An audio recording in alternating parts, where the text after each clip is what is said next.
I've seen myself referred to on the backs of some video boxes as a cult actor.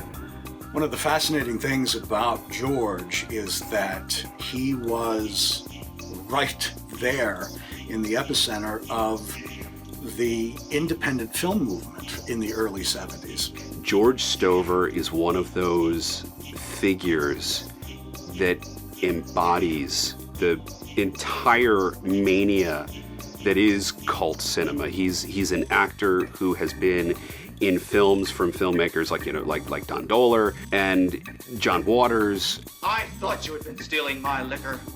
I've always been a big fan of the Don Dohler movies, and George appears in all of them, so I became a fan of him as an actor as well. You got a big mouth, Pops. Hey, Rizzo, come on! And we were really excited to have George in one of our films because of just his history in the Baltimore film community. I wouldn't be surprised if he's been in every movie ever shot in Baltimore, Maryland. There's a small community here, so, you know, he was popping up constantly. I was so nervous about meeting George, because I've been watching him in movies since I was a kid. No, stop! George is probably one of the most versatile actors I have ever met. Later, we were able to put him into one of our movies, Attack of the 60-Foot Centerfolds, for Roger Corman, and he came to California. Look out!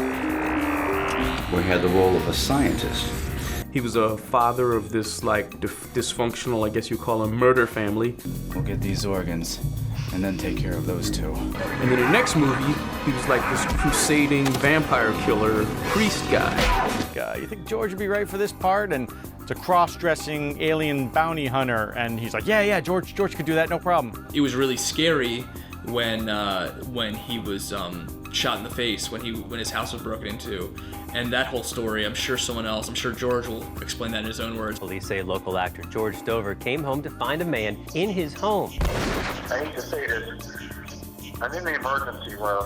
One interesting thing is how I got through all this, and it's actually by being a movie fan, believe it or not. Now, I'll explain that